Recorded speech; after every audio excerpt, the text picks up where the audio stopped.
Então vamos lá.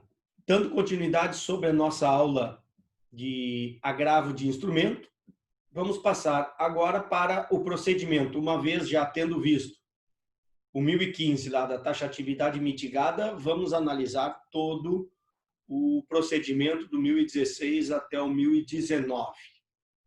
Tá? Muito bem. Em linhas gerais, o procedimento utilizado no Código de 73 para o agravo de instrumento do Código de 2015, em linhas gerais, não mudou muito. Tá? Não mudou muito. Mas algumas alterações vão existir. Então, vamos analisar o 1016. Vamos analisar o 1016. Tá? Para nós seguirmos uma lógica. Tá? Diz lá o 1016. O agravo de instrumento será dirigido diretamente ao tribunal competente por meio de petição com os seguintes requisitos. Então, vamos lá. Primeira coisa que temos que nos dar conta. O agravo de instrumento, né? O agravo de instrumento, diferente da apelação, ele é distribuído diretamente ao tribunal. O que significa dizer diretamente ao tribunal? Né? Diretamente ao tribunal, né? Diferentemente da apelação, a pessoa, né, terá que se deslocar, né? Hoje não mais porque ele é eletrônico, essa distribuição eletrônica, então não mais em virtude disto. Então a pessoa se dirige, né, entrega ou entra no site do tribunal e eletronicamente distribui para o tribunal. E aqui tem uma questão interessante. Quando eu distribuo a apelação para o primeiro grau, eu vou identificar lá, excelentíssimo senhor juiz de direito, do juiz que está cuidando do meu processo. Então, se é o juiz da 10ª Vara Civil de Porto Alegre, então eu vou colocar assim, excelentíssimo senhor, né, juiz de direito da 10ª Vara Civil da comarca de Porto Alegre. Mas no tribunal eu não sei quem é o relator e quem é a Câmara que ele vai cair. Então, eu tenho que fazer, veja bem, e por meio de petição, obviamente, todos os atos processuais mais importantes serão realizados, serão confeccionados através de petição. Não se pode fazer oralmente esta peça. Então, uma petição. Então, eu vou colocar excelentíssimo senhor, como eu não sei quem, eu vou colocar presidente do tribunal. Né? Excelentíssimo senhor presidente do Tribunal de Justiça do Estado, aí de cada um, do Estado do Rio Grande do Sul, no nosso caso, para a distribuição, para a peça inicial do meu agravo. Certo? Do meu agravo. O que deve conter? O 1016 traz os requisitos objetivos para a confecção da peça de agravo. Diz a primeira, eu tenho que identificar o nome das partes, porque vejam bem, o agravo é de instrumento. Por que agravo de instrumento? Porque é o ônus da parte formar o instrumento. Por que formar o instrumento? Porque o processo permanece em primeiro grau. O processo permanece em primeiro grau. O que sobe é o instrumento. O que sobe é o instrumento, porque o processo permanece e, como regra geral, o agravo não tem efeito suspensivo, o processo continua sua marcha em primeiro grau. Por isso o nome agravo de instrumento, como nós já vimos anteriormente. Eu tenho que formar o instrumento. Então, eu tenho que fazer esta petição, tá, de abertura do agravo, essa petição inicial da confecção do recurso, e lá eu vou ter que identificar o nome das partes. Então, eu vou ter que colocar lá se é o réu ou o autor, pouco importa, eu vou começar Darcy Guimarães Ribeiro, tá? E aqui, o que acontece? O ideal, como o processo fica em primeiro grau, tá?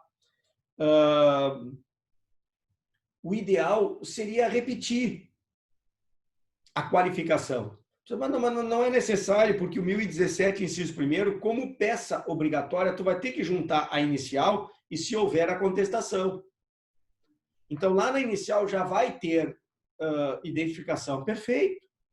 Não gera problema começar dizendo Darcy G. Ribeiro, já devidamente qualificado nos autos do processo número tal, e aí vocês identificam o processo, que é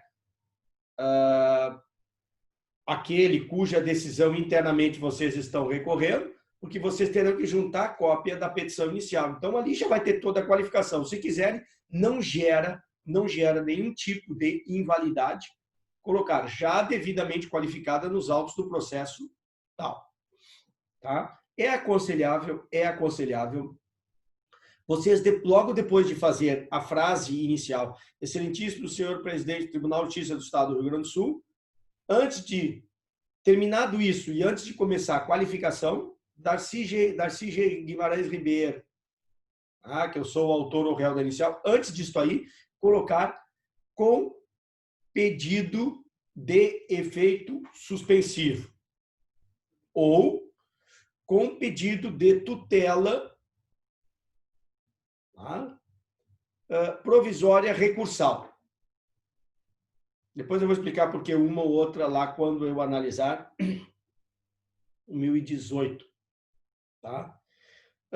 Então, vocês vão já colocar ali que querem uma liminar, seja ela para dar efeito suspensivo, seja ela para deferir a tutela recursal indeferida na origem. E aí depois a qualificação. Então, a qualificação pode colocar já a continuação, né, já devidamente qualificada, etc., tal, que não vai ter problema nenhum. Tá? Outra questão que se discute neste inciso primeiro, a jurisprudência do STJ tem dito que se a parte, porventura, tiver esquecido desta qualificação ou desta identificação, vale, por exemplo, às vezes, o nome das partes. Se já constar, porque vocês terão que juntar a procuração vocês vão ter que juntar.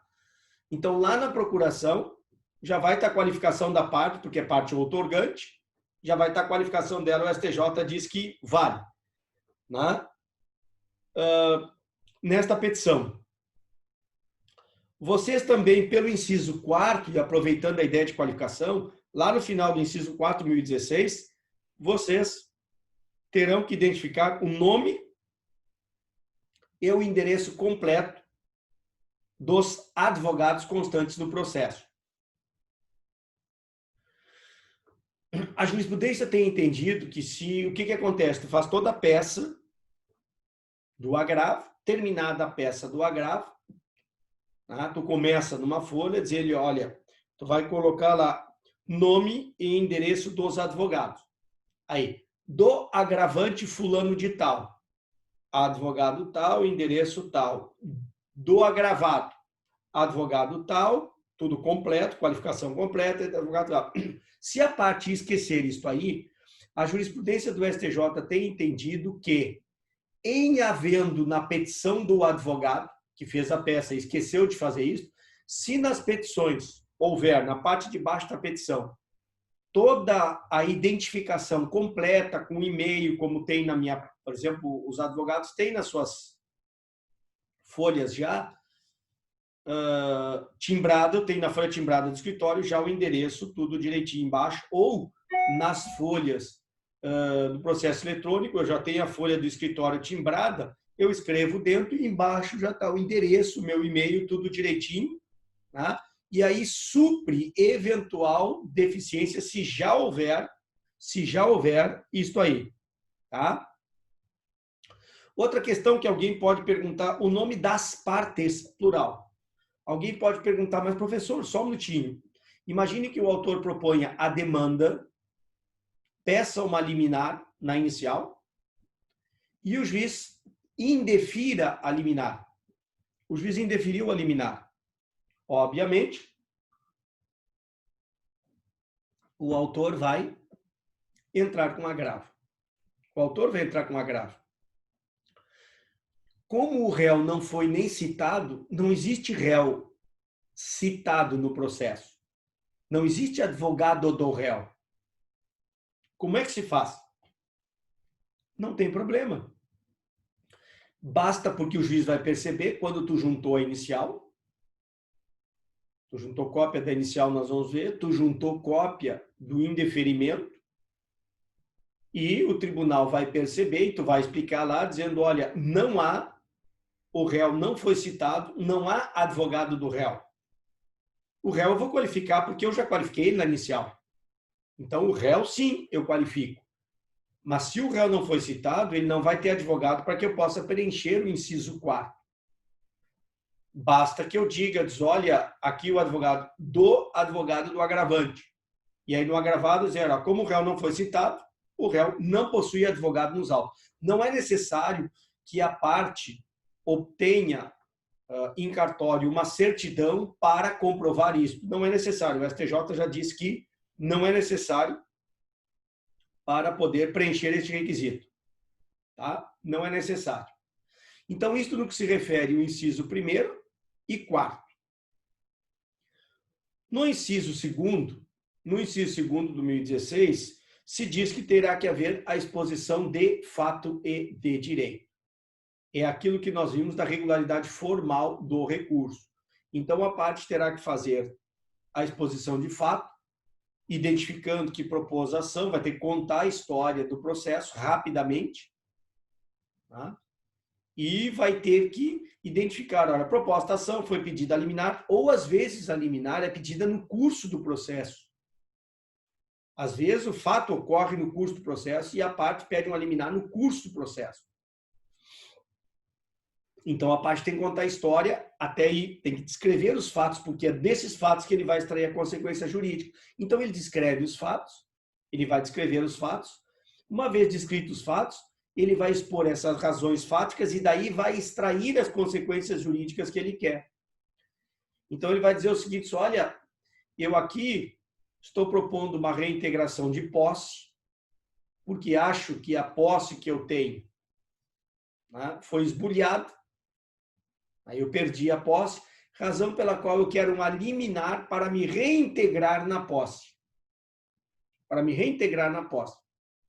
Se o juiz indefere, eu vou expor os motivos, né, através dos quais eu estou recorrendo. E aqui é muito importante, porque diz o inciso 3º, que a parte terá que expor as razões do pedido de reforma ou a invalidação da decisão e o próprio pedido. Então, veja bem, nós já vimos lá na regularidade formal que um dos requisitos é, não basta eu reproduzir os argumentos que eventualmente eu tenha feito na petição inicial para obter a liminar.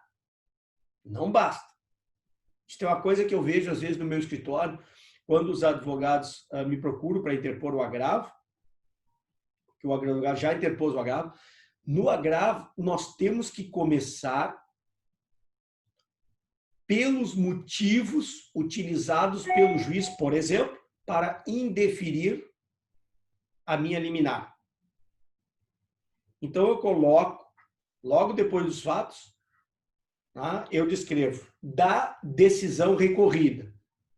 E aí eu tenho que obrigatoriamente partir da decisão recorrida. Então, eu identifico os critérios objetivos utilizados pelo juiz para não me conceder a liminar e a partir deles,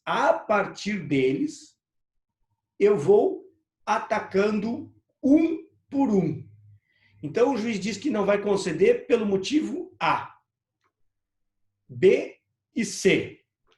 Então, eu vou dizer, olha, tendo em vista o motivo A pelo indeferimento, não merece prosperar este argumento utilizado pelo juiz, tendo em vista posição da lei, posição da doutrina, posição da jurisprudência. Letra B, segundo argumento utilizado pelo juiz para indeferir. Não merece, mais uma vez, vingar este argumento, tendo em vista a lei, a doutrina e a jurisprudência. Então, eu tenho que atacar objetivamente a decisão, os argumentos utilizados na decisão. Isto é fundamental, porque se eu não fizer isso, meu recurso padece de irregularidade formal e o tribunal não vai conhecer do meu recurso de agravo. Não vai conhecer. Por isso eu vou ter que identificar cada um desses argumentos, uma vez rebatido cada um deles, agora sim, por isso que o legislador disse, olha, eu tenho que dar as razões do pedido da reforma ou da invalidação. Claro, se a sentença for terminativa, 485, na realidade não é sentença, desculpa, se a decisão interlocutória não for relacionada ao mérito, né? Se a decisão interlocutória for relacionada ao mérito, então eu vou pedir para reformar ou para invalidar. Então aqui eu tenho que ter este cuidado de atacar precisa e objetivamente cada um dos argumentos do magistrado. E uma vez feito isso, eu vou lá pedir, e aí vem o meu pedido final, dizendo o que eu quero. O que eu quero? E aí eu vou ter que dizer, primeiro eu quero, olha, se eu quero que conceda efeito suspensivo para cassar a liminar realizada pelo juiz em primeiro grau. Ou eu posso dizer, olha, eu quero que seja atribuído, né, que seja concedido uma tutela antecipada, cautelar, de evidência, ou provisória, que é o gênero, né, recursal, ou seja, quando o juiz não defere em primeiro grau, eu quero que o tribunal defira. Isto no que se refere a liminar. Mas não esqueçam que este é só o pedido, caso haja o pedido de liminar para suspender ou para deferir, e vocês têm que fazer o pedido final. Vocês têm que fazer o pedido final, né, para dar provimento total ao recurso. Para dar provimento total ao recurso. Porque, às vezes, a liminar não se confunde com o mérito do recurso. Às vezes pode se confundir e às vezes não. Isso vai depender de cada um. Isso vai depender de cada um. Né? Muito bem. Outra questão ainda dentro do 1016, desta regularidade formal, é que se o juiz encontrar alguma deficiência em termos de regularidade formal, diz a doutrina, ele deve aplicar também aqui o parágrafo único do 932, que diz o quê? Antes de considerar inadmissível o recurso, né, o relator concederá o prazo de 5 dias ao recorrente para que seja sanado o vício ou complementada a documentação exigível. Como nós já vimos na parte da teoria geral, isto se aplica inclusive lá no 1029, parágrafo único, para os recursos, né, recursos extraordinários. Tá? Então vejam a importância, se ele entender que existe um vício sanável, ele oportunizará a parte para que possa suprir. Ele não pode não conhecer do recurso em sendo possível, né, o suprimento deste vício. Tá? Muito bem.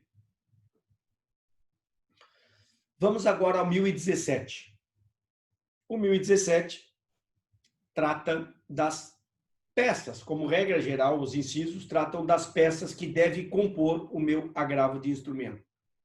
Aqui, no que se refere, o inciso primeiro trata das peças obrigatórias e o inciso segundo trata das peças facultativas. Tá? O inciso terceiro, especificamente, trata das peças facultativas.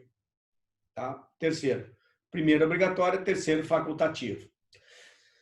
Podemos observar que o número de peças obrigatórias é um pouco maior do que havia no Código de 73. Tá? É um pouco maior.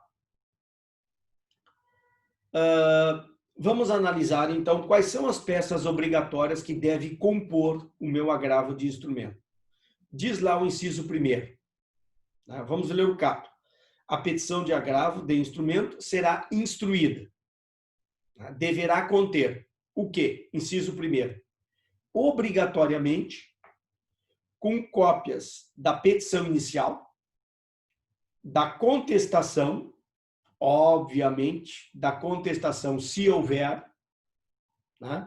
Da petição que ensejou a decisão agravada, que pode não ser inicial, da própria decisão agravada, porque o tribunal precisa identificar quais os motivos utilizados para a decisão ter sido hostilizada pelo recurso. O tribunal precisa saber, não que o advogado conte, o tribunal quer ver o que o juiz disse.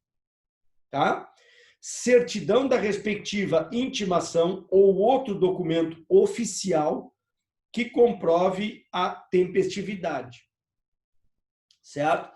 Então, da decisão proferida pelo juiz, obrigatoriamente o advogado da parte será intimado. Então, vai sair uma intimação, né, pelo Diário Oficial, sai uma intimação, né, ou então, agora em processo eletrônico, sai uma intimação pelo e-mail do advogado, vai lá a intimação, o advogado tem tantos dias para abrir, se ele não abre, abre automaticamente o prazo. Então, neste particular, eu tenho desta decisão, o advogado é intimado. Por que isso é importante? Porque eu só posso controlar, o tribunal só pode controlar se o recurso interposto pela parte é tempestivo, se ele souber o dias a qual, o primeiro dia da contagem do prazo. E o primeiro dia da contagem do prazo, né, se não for eletrônico o processo, vai ser o dia que houve a intimação, exclui, né, o primeiro dia e computa-se o segundo dia. É aquela clássica máxima do direito romano, que diz que dias a quo non computator in termino e dias ad quem computator in termino. Né? E se for eletrônico, o eletrônico lá já faz a contagem automática. O eletrônico lá coloca abertura do prazo, prazo aberto, o prazo se encerra em data tal. Vai estar escrito exatamente isso lá no eletrônico, então lá a contagem é feita automaticamente, para a sorte de muitos advogados. Então, é importante saber esta certidão para a identificação da tempestividade do recurso e das procurações outorgadas aos advogados do agravante e do agravado. Mais uma vez, se houver advogado constituído pelo agravado. Se não houver, só a procuração do agravante. Obviamente, este terá advogado, porque para fazer a peça de agravo, para propor a demanda, é necessário ius postulante. Então, a procuração, no mínimo, do agravante deve existir nos autos. Estas são as peças obrigatórias. Estas são as peças obrigatórias que devem compor o agravo de instrumento. Olha o que diz o inciso 2º.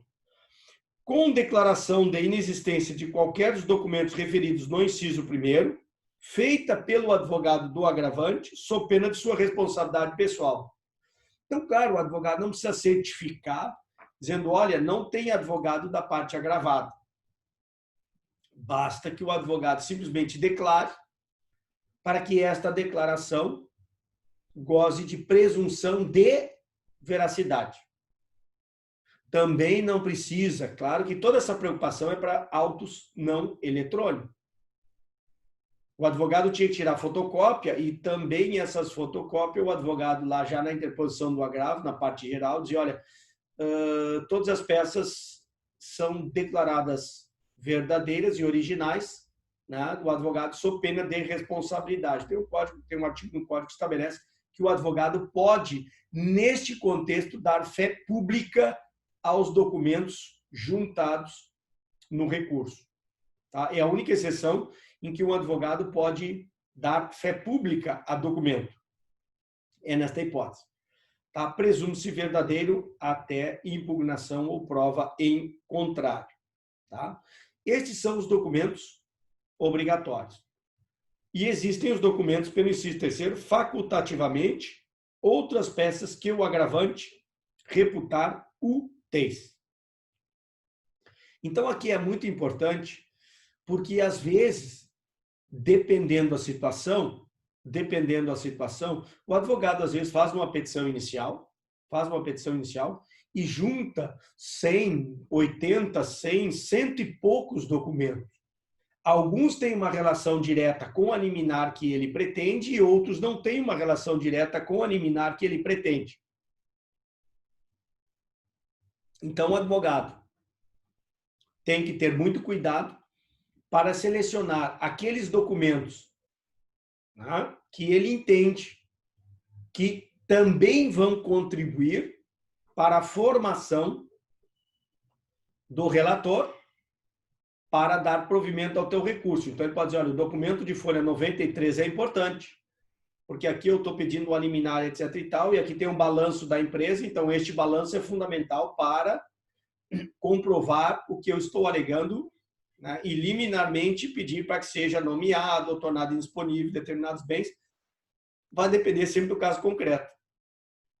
Então, a parte é quem deve eleger esses documentos facultativos. Hoje, felizmente, isto é mais fácil. Eu já defendi advogados sob a égide do Código de 73, não de 2015, agora não é mais necessário, graças a Deus, porque no Código de 73 o advogado interpôs o recurso, e aí, não me lembro no caso concreto, uma desembargadora disse, a desembargadora no caso concreto, disse, olha, deixe conceder o efeito suspensivo por ausência de peça que para mim seria relevante para julgar. O advogado não juntou peça que era relevante, peça tal, que considerei relevante. Ele mencionou, mas não juntou. Então, não tem como dar liminar. O advogado me procurou, eu fui olhar qual era este documento, e o documento, meus amigos, não tinha uma relação direta com a liminar. Não tinha uma relação direta. E aí eu fiz, na época, né, antes de fazer o agravo interno, eu fui lá e falei com a desembargadora e digo o seguinte, olha, doutora, tendo em vista que esta peça, não sei se houve engano não, mas esta peça que a senhora está colocando como sendo essencial para o julgamento não tem uma relação direta por isto, não tem a ver com o nosso caso. Ao menos para a obtenção da liminar não está diretamente relacionado. A desembargadora disse, olha, doutor, pode não ter para o senhor, para mim é importante e eu não conheço do recurso. Então, isso gerou um prejuízo muito grande e eu não consegui reverter depois. O agravo interno eu não consegui reverter. Com base neste processo, é que eu fazia sempre o seguinte, sempre que eu interpunha um agravo de instrumento, eu juntava a cópia integral do processo para evitar este problema. Porque eu não sabia se o desembargador iria considerar o documento X, Y, M, Z relevante, eu não sei o que ele vai considerar relevante, a partir daquela experiência, eu entendo que isso é relevante, ele entende que outra coisa é relevante, e aí como é que fica? Eu não posso sujeitar os interesses do meu cliente, os direitos do meu cliente, aos caprichos de determinado julgador, que diz, olha, para mim é importante, para mim não é, para mim é. Então, eu junto todo o processo e eu elimino defensivamente este problema.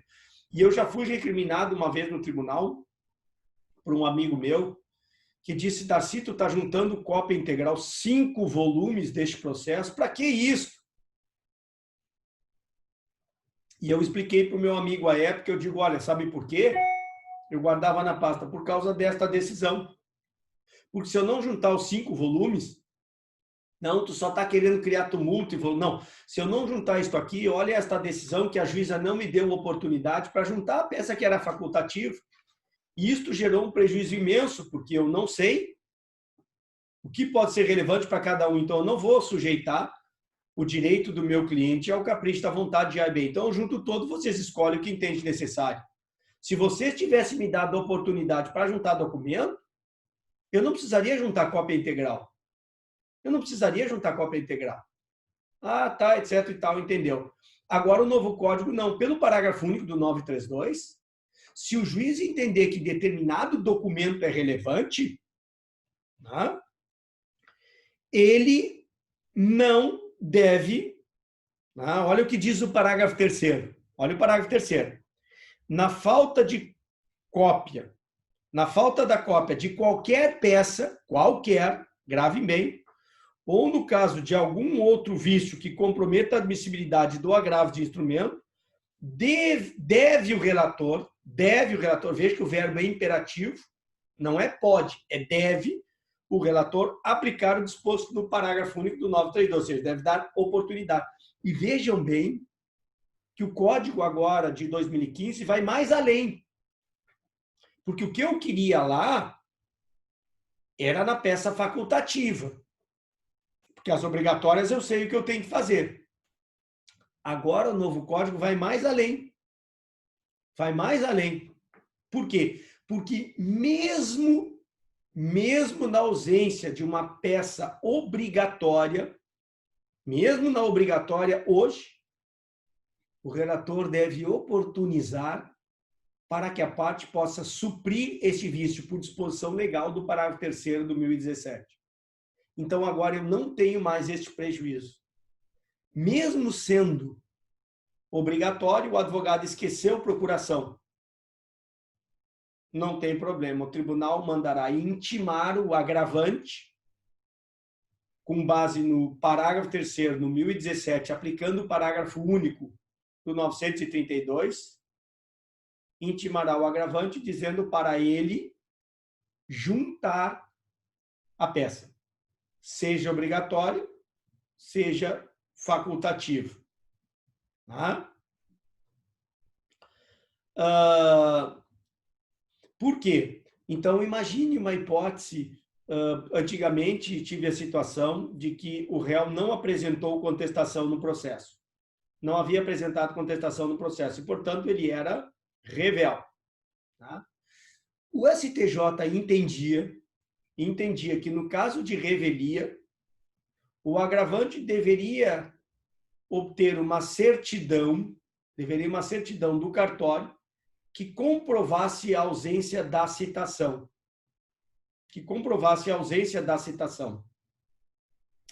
Da contestação.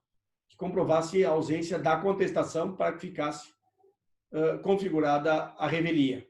Agora, o inciso 2º do 1017 que nós vimos, não se exige mais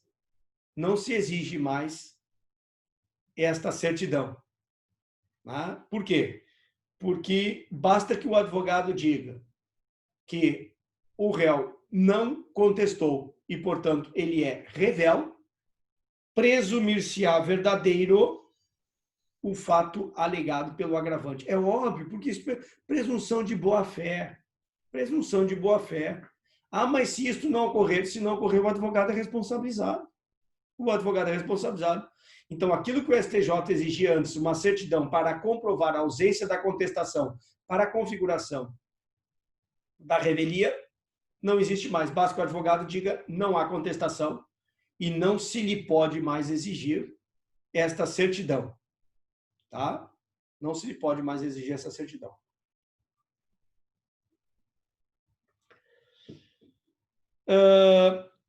Olha só que interessante também aqui. Mas se o processo for eletrônico, como é que funciona, Darcy, essas peças obrigatórias e essa dispensa? Se o processo for eletrônico, o legislador se preocupou, no parágrafo 5º do 1017, em dizer o seguinte: sendo eletrônico os autos do processo, dispensam-se as peças referidas nos incisos 1º, que são as obrigatórias, né? E 2º, que é aquela dispensa do documento, do caput, facultando-se ao agravante anexar outros documentos que entender úteis para a compreensão da controvérsia. Como assim? Então, sendo eletrônico, o processo estará à disposição do tribunal. Então, eu não preciso juntar cópia da petição inicial, toda a documentação apresentada pelo autor, nada disso, já vai estar tudo lá. Mas eu posso, em virtude de um argumento utilizado pelo juiz na decisão atacada, eu posso ter necessidade de juntar um outro documento, até porque eu posso, porque o réu ainda não foi citado, por exemplo. Então, eu posso juntar outro documento que eu entenda necessário. Tá? É isto que está dizendo, então, o parágrafo 5º do 1017. Tá? Se tu não tiver nada a juntar, então tu não precisa juntar absolutamente nada no agravo, porque tudo já vai estar no processo. Né? Mesmo eventuais processos apensos ou outras situações, já vai estar tudo à disposição do tribunal e não é, portanto, necessário. Tá? Dando continuidade a estas questões formais de procedimentação. O parágrafo 1º do 1017 diz o seguinte: acompanhará a petição inicial o comprovante do pagamento das respectivas custas e de porte de retorno, quando devidos, né? Conforme tabela publicada pelos tribunais. Ou seja, é o preparo.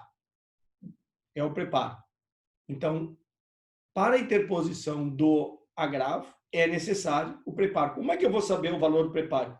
É simples hoje. A pessoa entra no site do tribunal, vai estar lá para criar a guia, vocês colocam o número do processo e automaticamente o tribunal cria a guia de preparo.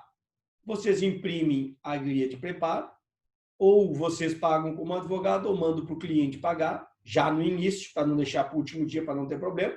Já manda o cliente pagar, ou vocês mesmos pagam. Né? Ao pagar, já digitaliza isto, e se for digital, a regra hoje é digital, entra com o agravo, já digitaliza a guia de recolhimento, o preparo, para evitar aquela hipótese de ter que pagar dobrado. Tá? Caso esqueça.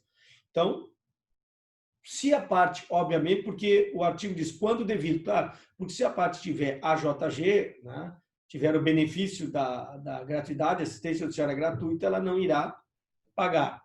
Basta ela alegar lá no recursos, olha, deixa de recolher o preparo, a guia, né, tendo em vista o deferimento da AJG folhas tais. Certo? Muito bem. Dando continuidade, o parágrafo 2º diz, do mesmo 1017, no prazo do recurso, o agravo será interposto por. Como é que eu interponho o agravo agora? Procedimentalização. Ele será protocolado, né, protocolizado diretamente no tribunal competente para julgá-lo. Se o processo for eletrônico, vocês vão entrar lá, né, vai ter lá agravo, vai ter todo o caminho direitinho, o processo eletrônico, vocês vão abrir lá no processo, vão dizer, ó, petição, fazer petição de agravo, faz petição de agravo, junta a petição, preenche lá o que é a petição, vocês vão seguindo os passos, fazer preenchimento, petição, né, de agravo de instrumento, tem agravo retido, petição de agravo de instrumento, etc. Faz petição de agravo de instrumento, vai, aí pede para juntar a cópia, vocês vão escrever, obviamente, vocês escreveram a peça em Word, tá, e vão passá-la para PDF, porque só aceita PDF.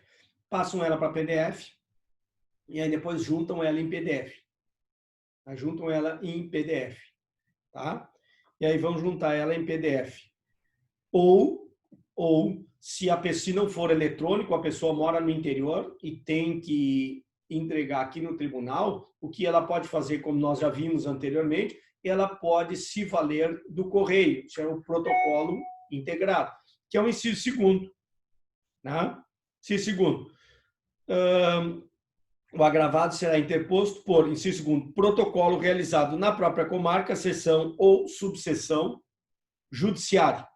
Então, a parte pode, se for, por exemplo, em termos de Justiça Federal, a parte que quer interpor um agravo aqui no Tribunal Regional Federal, lá em Cascavel tem Justiça Federal, então quer interpor no Tribunal Regional Federal da 4ª Região, que se situa no Rio Grande do Sul, ele pode ir lá e protocolizar lá na seção federal, que eles vão remeter para cá. Quando protocoliza lá, não precisa vir até aqui e entregar pessoalmente, dependendo da situação. Tá?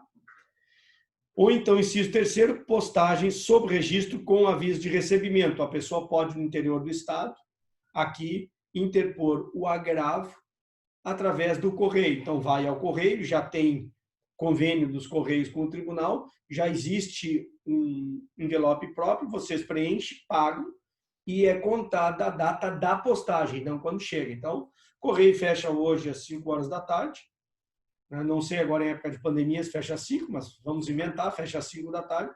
Fechado o Correio, antes de fechar, vocês vão lá, protocolizam, ganham aviso de recebimento, vocês pagam em carta R, pagam o valor, ganham aquele comprovante, aquele é o comprovante, guardem bem, porque é o comprovante da tempestividade do recurso de vocês. Tá? Ou outra forma prevista na lei. O parágrafo 3º nós já vimos. Tá? O parágrafo 4º, se o recurso for interposto por sistema de transmissão de dados tipo facsímile ou similar, diz a lei, né? As peças devem ser juntadas no momento de protocolo da petição inicial. Petição original, desculpa. Então, em 99 foi criada uma lei, principalmente fax. Hoje isso é muito raro. Dificilmente alguém vai interpor um agravo por fax. Por fax. Antigamente isso era mais comum, mas dificilmente hoje isso é feito. Então, se diz, olha, tu pode interpor por fax, mas depois, quando tu interpuser, tu tem que juntar os documentos originais lá no protocolo para validação. Então, não tem maiores mistérios nesta hipótese. Parágrafo 5º nós já vimos. Então, se não houver nenhuma dúvida até aqui, vamos passar agora para o 1018, que é a necessidade de, uma vez interposto no tribunal, a comunicação ao juiz atual. Alguma dúvida, alguma pergunta até aqui? Nada? Muito bem. Por enquanto é tranquilo, professor. Beleza. Então vamos lá. Uma vez protocolizado o meu agravo no tribunal, cumprindo os requisitos do 1017, tá? Eu agora tenho que atentar para o 1018. E aqui tem uma diferença sendo físico ou eletrônico. O que diz o 1018? O agravante poderá, preste muita atenção no verbo que nós temos que entender o que significa. O agravante poderá requerer a juntada aos autos do processo de cópia da petição do agravo de instrumento, do comprovante de sua interposição e da relação dos documentos que instruíram o recurso. A pessoa vai dizer, mas por que isso? Meu processo tramita em, sei lá, São Leopoldo. Eu interponho, por que eu tenho que fazer? Isto é para permitir que o juiz possa se retratar, para permitir a retratação do juiz. Então vejam que eu tenho que entregar o quê? Vamos lá. Cópia da petição de agravo, porque o juiz tem que ver os motivos que eu utilizei para atacar a decisão dele. Tá? Eu tenho que comprovar a interposição, a protocolização do protocolo do recurso. Se foi pelo correio, eu vou comprovar que foi pelo correio. Se for por processo eletrônico, eu posso pegar lá a comprovação no processo eletrônico, eu faço um print, né, salvo em PDF lá, a data direitinho, e a relação, e tenho que identificar a relação dos documentos juntados no recurso. Eu não preciso repetir os documentos, porque eles vão estar no processo. Eu só tenho que indicar quais são. Só tenho que indicar quais são, para que o juiz possa, com base nesses documentos, se retratar. Tá? Então, vejam que esses requisitos, eu tenho que realizar isso aí. Tá? Parágrafo 1º. Depois eu vou ler em conjunto. Se o juiz comunicar que reformou inteiramente a decisão, o relator considerará prejudicado o agravo de instrumento. O que está dizendo o parágrafo 1º? Como eu interpus o meu agravo de instrumento no tribunal, eu juntei cópia dele em primeiro grau, comprovante, e disse quais eram as peças, o juiz leu, e ao ler o agravo que eu fiz, ele disse, não é que o Darcy tem razão, ele pode se retratar, e se ele se retrata, ele comunica ao tribunal de que se retratou, consequentemente, o agravo perde o seu objeto.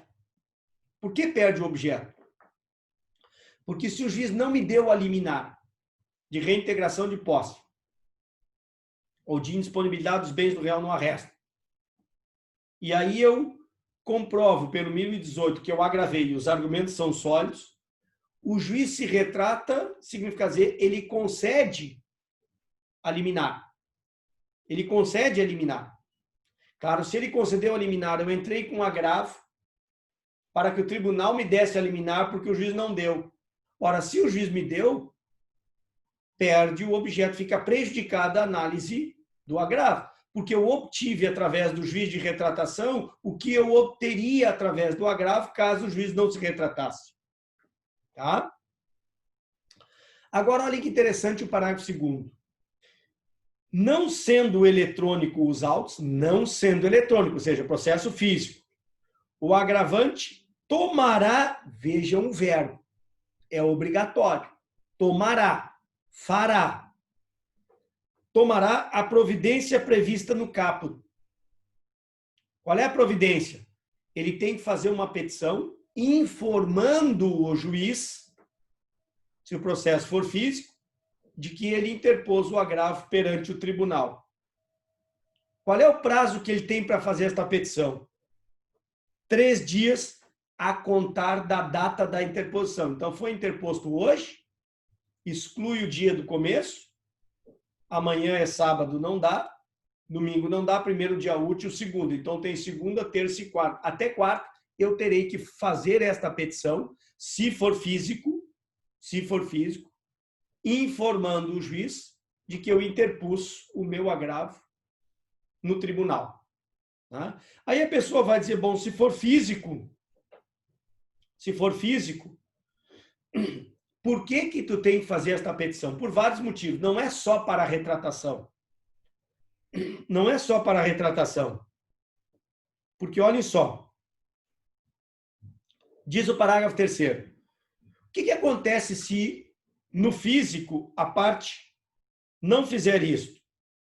Se no físico a parte não fizer isto, diz o parágrafo 3º. O descumprimento da exigência de que trata o parágrafo 2º, seja, sendo ele físico, eu não peticionei em 3 dias, desde que arguido e provado pelo agravado, importa inadmissibilidade do agravo de instrumento.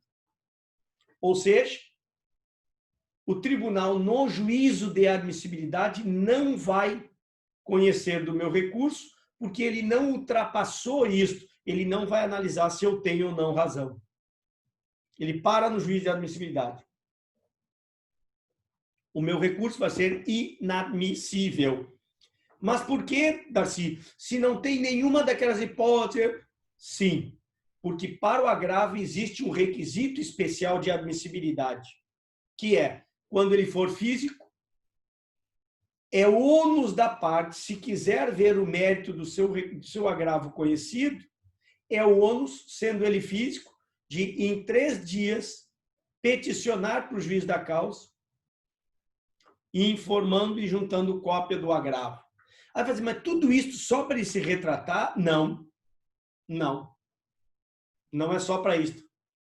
Vejam por quê. Olha só que interessante. Vocês imaginem que seja físico, tá? E o advogado resida em Uruguaiana. Uruguaiana é longe de Porto Alegre. O autor entra com ação em Uruguaiana, pede uma liminar. O juiz não concede a liminar. Ele não concede a liminar. E ao não conceder a liminar, ele agrava. Muito bem, ele agravou e ele não comunica ao juiz lá em Uruguaiana. Ele não comunica. É físico e ele não comunica. Muito bem. Mas por que uma sanção tão grave só para permitir que o juiz de Uruguaiana possa se retratar? Não é só por isso.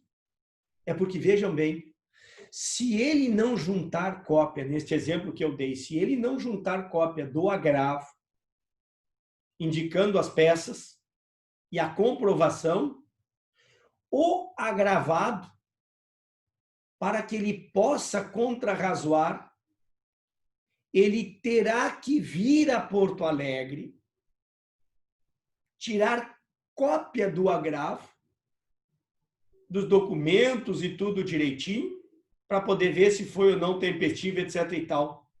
Por quê? Porque como ele não juntou cópia lá em Uruguaiana, sendo físico, o agravado, uma vez intimado, nós vamos ver, ele é intimado para contrarrazoar, se ele não tem ciência, se ele não tem, sendo físico,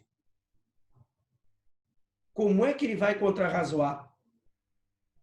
Se for físico, ele vai ter que vir aqui tirar fotocópia. Então, para isso, para facilitar a vida do agravado, para ele não precisar vir a Porto Alegre quando é físico, é que o legislador diz, tu tem que juntar lá em Uruguaiana, para que ele possa agravar, fazer as contrarrazões, para que ele possa fazer as contrarrazões. Por isso, no físico é necessário. No eletrônico, não é necessário. No eletrônico, não é necessário. Por que não é necessário? Porque daí ele vai ser intimado,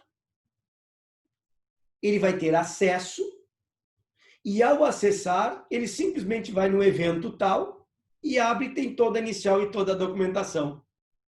Por isso, o legislador diz, não sendo eletrônico, ele tem o ônus de peticionar. Se for eletrônico, não precisa peticionar. Não precisa. Não é necessário. Veja bem, não é necessário. Mas como é que o juiz vai se retratar? Só por isso. Agora sim, só por isso. Se no eletrônico ele quiser que o juiz se retrate, ele só peticiona para o juiz de primeiro grau, dizendo, olha, eu interpus agravo. Tá? Eu interpus agravo. E aí permitindo que o juiz possa. Por isto a redação do 1018, e agora vocês vão entender, o agravante poderá requerer ajuntado. Mas, professor, por que tem o verbo poderá e depois do parágrafo 2º é tomará, é obrigatório? Exatamente porque o 1018 não sabe se é físico ou eletrônico. Como ele não sabe, ele diz que poderá. Mas se for físico, deverá. Se for físico, deverá. Se for eletrônico, poderá. Certo? Então, eu tenho que interpretar o capo do 1018, o verbo poderá, de acordo com o parágrafo 2º. Porque é ele que vai dar a dimensão se pode ou deve. Porque se for físico e ele não fizer, tá? Não será admitido. Agora, olha só que interessante para finalizar o 1018. Se pelo parágrafo 3º, pode o juiz de ofício, ele não fez, era físico e ele não fez. Era físico e ele não fez. Pode o juiz considerar de ofício inadmissível agravo? Não. Essa discussão havia, o código acabou agora. A parte que quiser se beneficiar para que não conheça do recurso da parte contrária, diz o parágrafo 3º, desde que arguido, então não pode ser de ofício, a parte terá que arguir, tá? A ausência de petição e conjunção aditiva provar, tá? Que o agravante não peticionou nos autos físicos. É o ônus do agravado. É o ônus do agravado. Alegar e provar. Sob pena de preclusão consumativa. Sob pena de preclusão consumativa. Não pode o juiz de ofício, ele identificar, e é físico, não juntou, eu vou aplicar o parágrafo 3º. O STJ já disse que é proibido. Está à disposição de lei. Não pode. Certo? Muito bem. Isto quanto ao 1018. E para finalizar agora, o 1019. Vamos lá. 1019. Interposto o agravo, protocolizado aí no tribunal, tomados os cuidados do 1018, diz lá, recebido o agravo de instrumento no tribunal, ele deve ser automaticamente distribuído, imediatamente distribuído, se não for caso de aplicação do 932, inciso 3º e 4º. O que diz o 932, inciso 3º e 4º? Diz lá o 932. Incumbe ao relator, inciso 3º, não conhecer de recurso inadmissível, prejudicado, ou que não tenha impugnado especificamente os fundamentos da decisão recorrida. Né? Inciso 4º. Negar provimento ao recurso que for contrário à súmula do STF ou do STJ, acórdão proferido pelo STF ou STJ em julgamento repetitivo, ou entendimento firmado em incidente de resolução de demanda repetitiva ou assunção de competência. Tá? Então, nestas hipóteses, tá? O juiz pode liminarmente, o relator, melhor dizendo, pode liminarmente se valer ou continuar o julgamento do recurso. Porque se incidir no inciso 3º e 4º do 932, acaba ali. Acaba ali e ele não vai dar continuidade ao julgamento do recurso. Tá? É uma decisão monocrática. Ultrapassada estas hipóteses, então, no prazo de 5 dias, o relator, inciso 1º, poderá atribuir efeito suspensivo. Quando é que isto ocorre? Quando o juiz de primeiro grau concede uma liminar, então eu, com agravo, eu quero atribuir efeito suspensivo à decisão do juiz, porque aquela decisão tem eficácia imediata. Então, eu, através do agravo, eu quero eu quero suspender a decisão proferida pelo juiz de primeiro grau. Por isso, eu posso pedir efeito suspensivo ao recurso, ou conjunção alternativa, ou deferir. O que é deferir? É a chamada tutela provisória recursal. Agora eu quero o oposto. O juiz de primeiro grau não defere a minha liminar, por exemplo, e eu quero que o relator defira a liminar que não foi deferida pelo juiz. Eu agora não quero suspender, porque não tem que ser suspenso. Eu quero que ele conceda. Eu quero que ele defira, porque o juiz indeferiu. Certo? Em antecipação de tutela total ou parcial, a pretensão recursal, comunicando ao juiz da causa. Comunicando ao juiz da causa.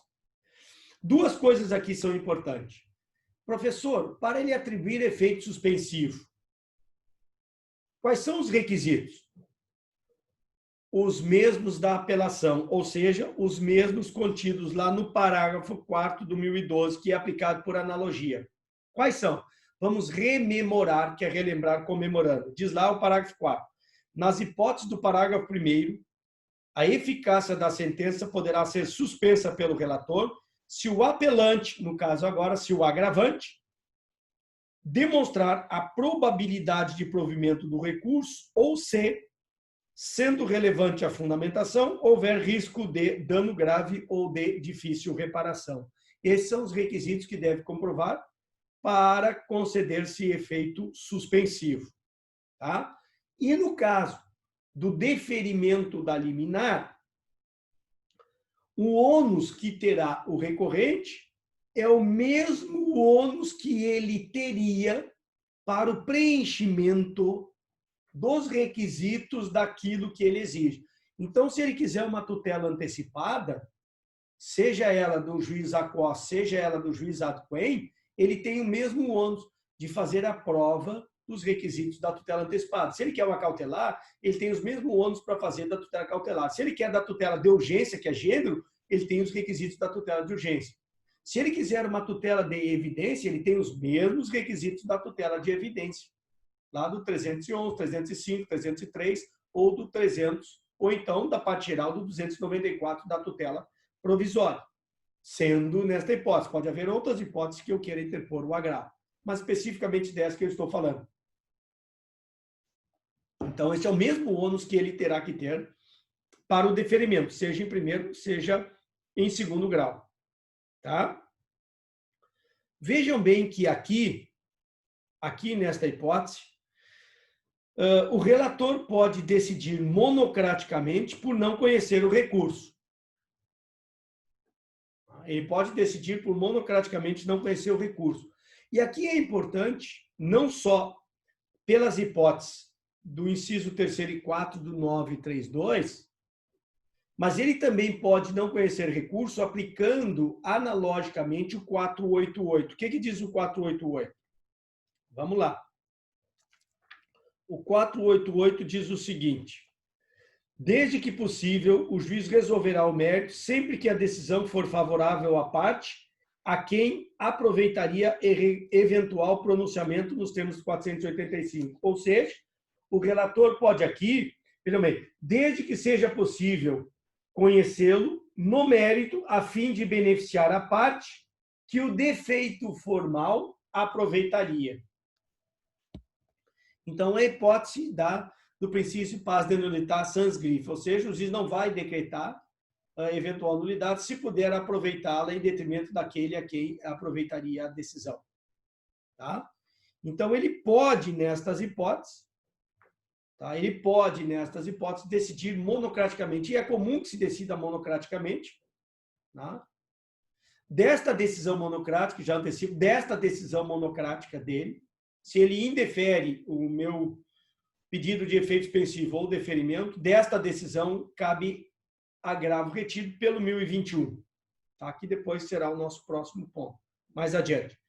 Tá? Inciso 2º. Uma vez atribuído efeito suspensivo ou não, se houver o pedido, outra coisa, o juiz não pode conceder efeito suspensivo ou atribuir a tutela antecipada recursal de ofício. Não pode. Só mediante requerimento do agravante. Só mediante requerimento do agravante, certo? Uma vez feito isto, inciso 2º, ordenará a intimação do agravado pessoalmente, porque ele pode não ter procurador nos autos, por carta com aviso de recebimento, quando não tiver procurador constituído, ou pelo Diário de Justiça por carta com aviso de recebimento dirigida ao seu advogado, para que responda no prazo de 15 dias, facultando-lhe juntar a documentação que entender necessária ao julgamento do recurso. Claro que isto não era o requisito anterior, mas agora complicou muito a vida do tribunal. E em algumas situações isso se torna muito complicado. Porque não sendo, às vezes, caso de... Às vezes, mesmo na hipótese para deferir liminar, é porque todo este inciso 2º é em homenagem ao contraditório, ou seja, sempre tem que dar vista à parte contrária para que ela possa se manifestar. Então, veja, às vezes no pedido de liminar, o juiz entende que não é caso de uma liminar inaudita altera a parte, sem ouvir a parte contrária. Como o réu não foi citado, ele eventualmente pode não ter os argumentos do réu. Então, o relator pode entender por bem ouvir agora, não réu, mas agravado, antes de deferir ou não disposicionar sobre a liminar. Então, o inciso 2º serve para que ele possa intimar o agravado. Às vezes é complicadíssimo, o réu não se encontra mais naquele endereço, o tribunal manda para lá, não tem, etc. e tal, e se perde meses, às vezes, para deferimento ou indeferimento de uma liminar. Tá? Mas é um requisito necessário em homenagem ao contraditório, para, às vezes, estabelecer um maior subsídio para o deferimento ou não deferimento desta liminar. Tá? E não só para o deferimento da liminar, mas uma vez interposto o agravo, concedido ou não o efeito suspensivo ou deferimento, necessariamente agora também deverá se manifestar o agravado para as contrarrazões. Tá? Porque o agravo de instrumento, para se julgar o mérito, necessariamente deverá se oportunizar ao agravado para que ele se manifeste sobre os argumentos utilizados pelo agravante para hostilizar a decisão atacada. Inciso 3º. Se houver necessidade, vai intimar o Ministério Público, preferencialmente por meio eletrônico, quando for o caso da sua intervenção. Tá? Para que se manifeste no prazo de 15 dias. Certo? Então, abre a intimação para o MP, prazo de 15 dias. Regra geral, o MP tem prazo dobrado, mas aqui o legislador foi claro e botou o prazo de 15 dias para que ele se manifeste, em sendo necessária a intervenção do Ministério Público nestas hipóteses. E vocês já sabem que a intervenção do Ministério Público especificamente estão lá nos artigos, deixa eu ver, intervenção do Ministério Público, onde é que estão os requisitos? Não me lembro agora de cabeça. Tem o artigo que estabelece quais são os para a intervenção do MP. Tá? Quando cabe a intervenção do MP, quando não cabe, etc. e tal. Não vou perder tempo agora. Mas nas hipóteses que o MP deve intervir, primeiro, especialmente caso de interesse de menor, interesse social relevante, o MP deve intervir obrigatoriamente. Tá? Pergunto. Alguma dúvida até aí?